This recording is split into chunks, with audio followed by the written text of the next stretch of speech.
Good morning, guys. Welcome to this Wednesday, April 9th. And we got a crazy overnight. We got one heck of a crazy overnight. I closed my bid-ask chart on the ES, as you can see. It's just not useful at this point. It's too much volatility back and forth. Same as I used to do on the NASDAQ. It's too crazy, so I messed not using it. But watching the overnight, I had to restart in overnight on my main computer here. So when I restarted, I realized I forgot to fix my F1 chart from the last debacle. So I just rebuilt my ES, but it doesn't do much good at this point. You can see how much range we have on the, and it's just hard to read even the F1 at this point.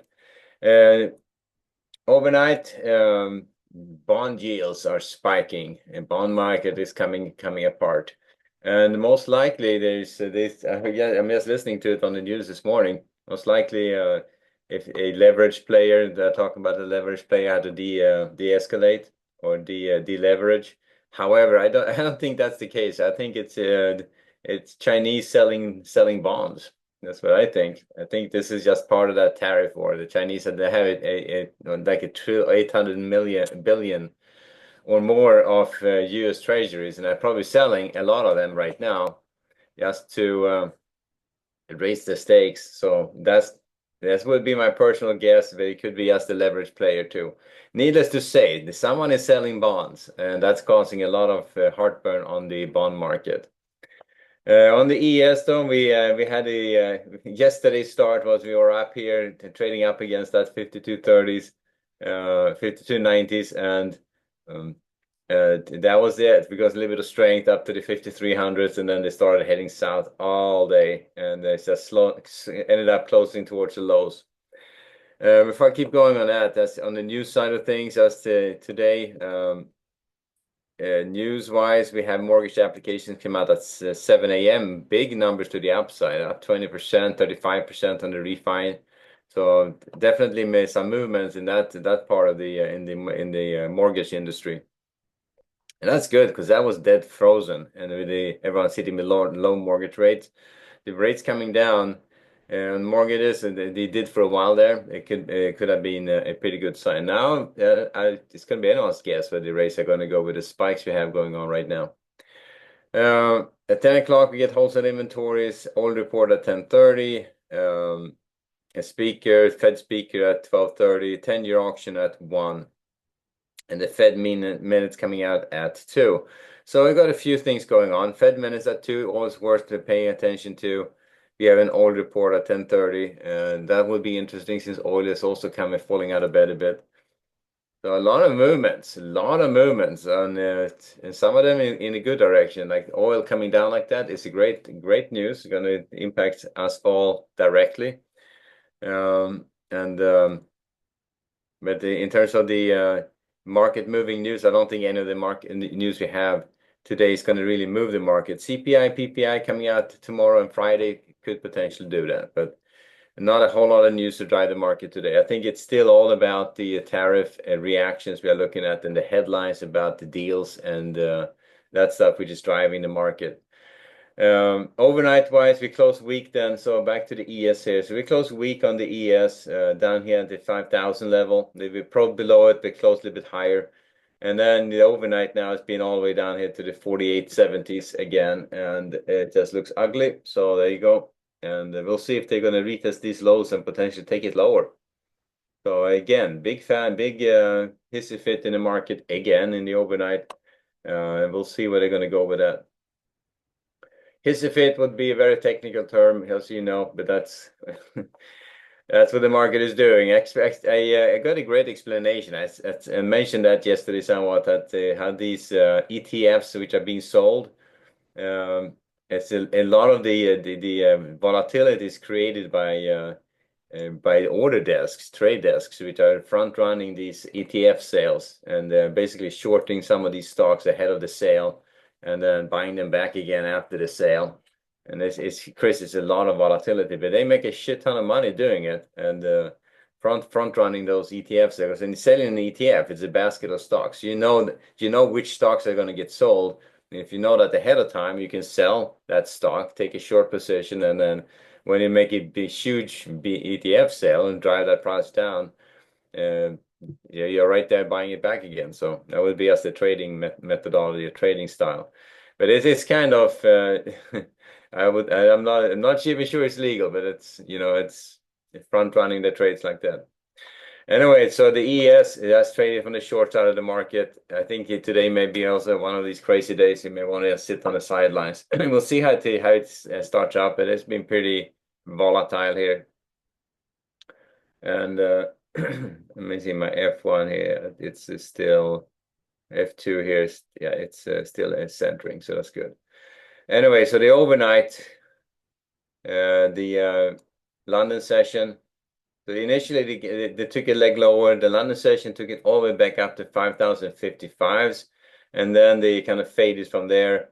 It just tells you how volatile this is. So up to 5,050s, and now we're down to the 4930s again. So that's like 100 and almost 120 points to the downside. So it's anyone's guess where this is going to go today, but I would stay primarily on the short side. These little rallies we get in between are very tradable, and not, I shouldn't say tradable, but very violent and very if you're in a trade, there's sufficient money to be worth that, to be worth taking that trade. However, how do you get in and how do you stay in? That's going to be the key thing. So V bottom and then V tops and V bottoms, V tops. Here you have an announcement. The mortgage apps came out, but these are huge bars. This is bar here, right? Little pop we had right now, 49.12 to 49.80. This is like a 70-point bar. So I would probably not be trading this until I see this come down again. Yesterday it looked like for a while that we had a little bit of more tradable activity, but then it started kicking back in again. So I would just stay on the short side. If anything, I would favor the short side, but just be mindful. You get a headline, a positive headline, as you saw, the market can rip right up, and it could be a massive long opportunity if you wish. So I don't look at these as tradable opportunities because you can't. I mean, trying to time a headline, or when you trade a headline, you're late to it. So I wouldn't even try that stuff. But it is just saying that you're going to trade this from the short side of the market may be misleading in the sense that you get one of those headlines and it just everything turns on a dime. So I would just trade everything with a lot of caution. Watch the overall picture. At this point, we are to the downside, so I would favor the short side with a lot of caution, and I would not be trading it myself today. Until I see things start coming down, I'm just going to sit on the sidelines. Looking at the NASDAQ and the bonds. So NASDAQ, well, look at the bonds first. Unfortunately, I don't have my F1 on the bond all sorted out yet. I had to rebuild those charts. But you can see here for the last couple of days, we've been all the way down here to the 1112s, and we were trading in this area right here. That's where we were trading going into yesterday's trading. So we were holding around the not the 120s, but in this general area, the 117 to the 120 area. And then just recently, we started to see this pressure on the bonds, and now they had a big move to the downside. And yesterday, I thought it was like, okay, they may rotate out of equities back into out of bonds back into equities. But now I'm pretty much in the camp of yeah, China is dumping paper and putting pressure on the bond market, and we'll see how resilient that's going to be. But I think that's exactly what's going on. And that would be just another one more brick in the game, So trade bonds with a lot of caution today. Trade from the short side of the market, and I think if they're going to keep selling bonds, I think pressure is going to be to the downside. Now, then if yields can kick up and get back up towards about 4 or 5, and even up towards the 5% mark, that could be a really bad scenario. But it's not. I think it's more artificial, the pricing on the bond market. So I would trade that with a lot of caution. If a big player is selling a lot of bonds, it's going to distort the market activity in the short term. So it's going to just kind of do that with a lot of caution. Anyway, so I would stay on the short side still on the bonds and see if they can get back up above. And I would say they need to get up above the on my F2. See, I had to scroll it like crazy here to get back up again. They had to get back up above that 116 level. So it's quite a bit on the upside. So if you can get up above the 116, that's 3 points or so. You remember they were down here at that 116.08, those two single prints. If you can get up above that, I think we are back in action. I think that's then we are pretty much back to where we started this. However, at this point, if they keep dumping treasuries, there's going to be pressure on the bond market throughout the day. So we'll see how bad that gets. But I would stay on the short side, and but you're looking at we're looking at 4 or 5 point range on the bond market. That's pretty big. That's pretty freaking big. Looking at the Nasdaq, also one of those things is moving. I have my Nasdaq chart need to get rebuilt, and it's going to take a while. But you can see here we had a pretty good move. They were trading way up here to the 18,000s on start of yesterday, and then yesterday's wholesale off. We closed towards the low end of the range, and as you can see, the overnight has been more pressure to the downside. So I thought I didn't check out the 9 o'clock action, but as the Asian markets opened and the additional tariff they put on from the US, the Chinese headline was also that they turned around and raised them back up again. So they are escalating even further. So yeah, so they it looks to me like they are definitely locking horns right now and trying to assert themselves. I guess they see this as an opportunity to do this. So there you go. So now we have it's a real trade war going on between US and China, and the rest of the states, the rest of the countries seem to be coming to the table to make deals. So that's kind of what it looks like, at least for now. We'll see how this whole thing shakes out. But the market is all over the place in terms of being jittery, and I would, as I said on the ES, I would favor the short side, but I would trade everything with a shit ton of caution, and that's the technical term too, as you know. If they can get up above it, Nasdaq has been a little bit less volatile. I think in the overnight, ES has a little bit more range on it. But if they can't get up above these areas, the London high here at the 17.3s, I think they're just going to be staying on the short side of this. So trade it from the short side at this point. I think the default situation is the default mode is the market selling stuff. So that's why the focus is the preference is on the short side. But these bars are massive. I mean, just that little baby bar right there is 315 up to the 340. So this little bar right there, if you see what I'm pointing at, is bigger than my normal stop size. So it tells you. I mean, trading today is just a fool's errand. So I would just stay on the sidelines until I see stuff calm down. And you get these little errant times of doldrums where you potentially could trade a bit, but it's I would just be super cautious about it, and then watch what margin requirements you have up there, because that's going to be the next thing you run into. If your broker has raised margins and you try to trade and you start getting rejections and stuff like that, that's not a good thing either. Anyway, so ES and Nasdaq super volatile, traded from the short side primarily, and I would stay out of the market today to get started and see how they let the market calm down a bit, if it will. On gold, way to the upside, back up again. I have to redo my F2 here as well. So I don't have anything above it here, but they're up here above that 3,065 to 70s, and as long as they stay above that 70s, I think they're in a good shape to extend to the upside. We'll see how far they can take it, but that's what I think is going on gold. Popping to the upside in a big way, flight to safety there.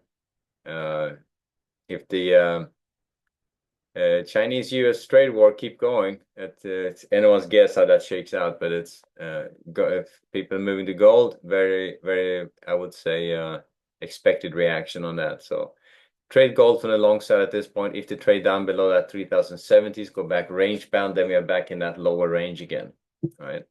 And by the next update, I should have rebuilt my chart. It kind of bumps me out because I should have restarted my computer and get my bar cash charts updated, but they weren't because I didn't restart the computer after my last rebuild, and it's like, yeah. So they loaded up the the charts, which were not rebuilt. Kind of sucked.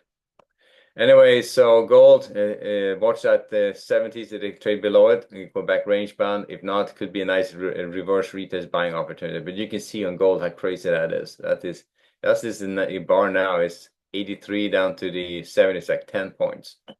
10 points on gold in one bar. That's you're not going to see that too often. So that's gold, and then finally oil. Big move to the downside. So oil is way down, and we'll take that any day. So on oil, if they get up above that volume weight, so about the above the in the London high, Jeez. So above the London high here, above the 58.30s, I would take off the short bias, but I would probably look for short even at 59. That would be the last one to look for.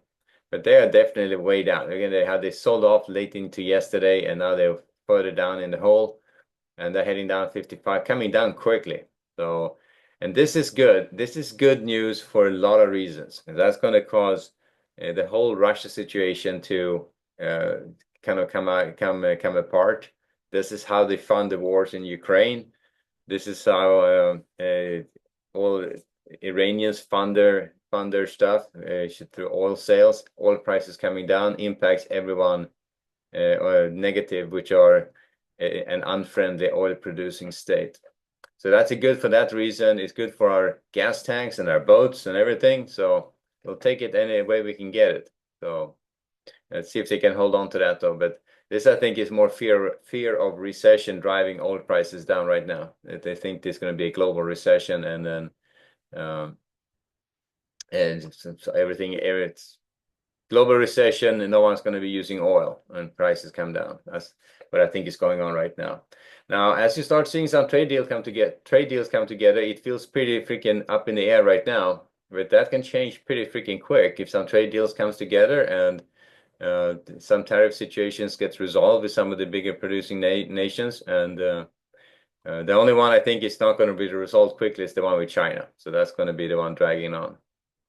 All right, so that's oil and gold. So trade oil from the short side, gold. I would say from the long side, watch that 3070 edge. If they trade below that, go back range bound. And then on ES and NASDAQ, I would stay on the short side on those for now, and let's see how the market shakes out. But the way it trades right now, I'm probably going to stay out of the markets and just kind of wait for it to shake out again before I try to do something. I took a couple of trades yesterday, but you saw, and they were great trade locations on them. Could have been great trades, but just in and out, just too volatile. You had to increase your stop size, your break-even price, and everything to have a shot of sitting in it. But then everything gets bigger at that point, So you end up with if it doesn't work out in your favor, just a bigger loss. So I opt not to trade in this scenario. I think with the additional margins we have got going right now and the volatility, it's probably more risky than it's worth. If you get a great setup, you see a great trade location, and it really sets up nicely, maybe take the shot, right? But you had to be prepared to trade with a bigger stop, and that's where we are. So we'll see how the whole day shakes out. But starting off with the ES and NASDAQ, trade from the short side. Let's see how crazy it gets at the open. Bond market from the short side as well. Or gold from the long side until that 3070 gets taken out, if it does, and oil from the short side. So that's how we get started. All righty, guys. I'll wrap it there. So good trading, and don't restart your computers or your machines. Right now, you have to notice that when you restart, I started, this is early in the morning before everything kicked in, but you restart and you have a lot of charts which needs some rebuilding. The last 5-6 days of volume is going to have you sitting there for a while to rebuild these charts. It takes a while. So just so you know. So if I just fire up my stuff in the morning and kind of leave it. If you're going to restart something, do that after the market reopen after 6 Eastern. So that's the time when you have the best shot, because then you have backfill files, you have everything going, and the intraday backfill is very small at that point. Alrighty, guys, that's my 2 cents for today to get started. Good trading, guys, and I'll see you back at 11:30. Later.